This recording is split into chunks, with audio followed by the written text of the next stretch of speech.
ఒకవైపున పేదవాడి గురించి, ప్రజల గురించి మనం ఇన్ని అడుగులు వేగంగా వేస్తా ఉంటే,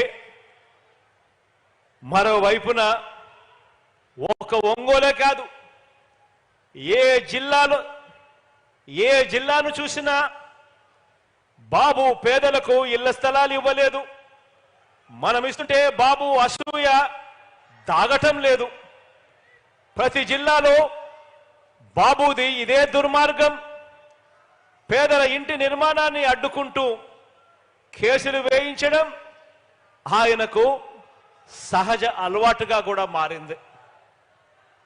ఇవన్నీ చూస్తే అనిపిస్తుంది, ఇటువంటి కార్యక్రమాలు చేస్తా ఉన్నప్పుడు, ఇటువంటి చంద్రబాబు నాయుడు గారిని చూస్తే అనిపిస్తుంది, 100 మంది సినిమా విలన్ల దుర్మార్గం కంటే 100 మంది సినిమా విలన్ల దుర్మార్గం కంటే పురాణాలలో మనం కథలుగా విలన్లుగా చెప్పుకునే రాక్షసులందరికంటే కూడా ఒక్క బాబు దుర్మార్గం వీళ్ళందరి విలన్ల కంటే ఎక్కువే అని చెప్పి కూడా ఇటువంటి అన్యాయాలు చేస్తా ఉన్నప్పుడు చూస్తే అనిపిస్తుంది.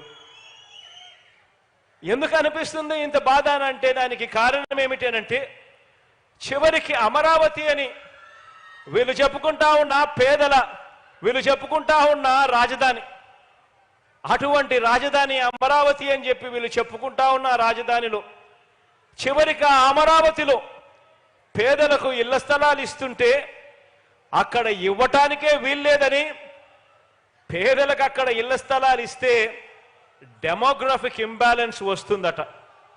డెమోగ్రఫిక్ ఇంబ్యాలెన్స్ అంటే ఏమిటో తెలుసా?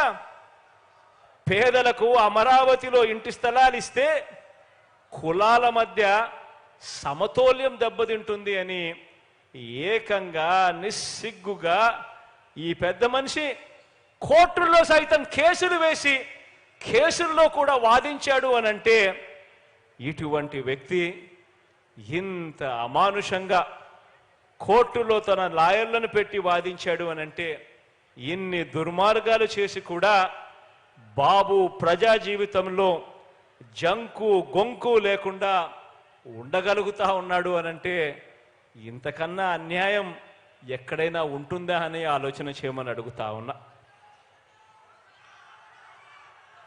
గవర్నమెంట్ బడిలో ఇంగ్లీష్ మీడియం వద్దని వాదించి కూడా, గవర్నమెంట్ బడులలో ఇంగ్లీష్ మీడియం వద్దని వాదించి కూడా ఆ తల్లిదండ్రులంతా కూడా ఈ చంద్రబాబు గుణపాఠం చెబుతారు అన్న భయం కూడా లేకుండా చంద్రబాబు రాజకీయాలలో పాపిష్టి జీవితాన్ని కొనసాగించగలుగుతున్నాడు అనంటే, ఇంతకన్నా దారుణం ఎక్కడైనా ఉంటుందా? ఆలోచన చేయమని అడుగుతా ఉన్నా. ఒక ముఖ్యమంత్రి స్థాయిలో ఉంటూ చంద్రబాబు నాయుడు గారు ఎస్సీ కులాలలో పుట్టాలని ఎవరైనా అనుకుంటారా అని స్టేట్మెంట్ ఇచ్చి, అటువంటి అన్యాయమైన స్టేట్మెంట్ ఇచ్చి కూడా ఎస్సీలంతా తనకు గుణపాఠం చెబుతారన్న భయం కూడా ఈ పెద్ద మనిషికి లేకుండా బాబు రాజకీయాలలో ఇంకా బరి తెగించి ఉండగలుగుతా ఉన్నాడు అనంటే, ఇంతకన్నా దారుణం ఎక్కడైనా ఉంటుందా అని అడుగుతా ఉన్నా.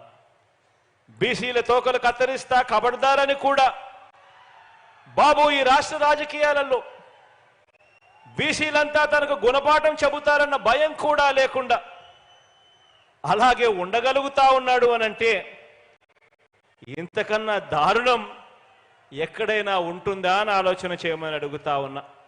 పేద వర్గాలకు ఇళ్ల నిర్మాణం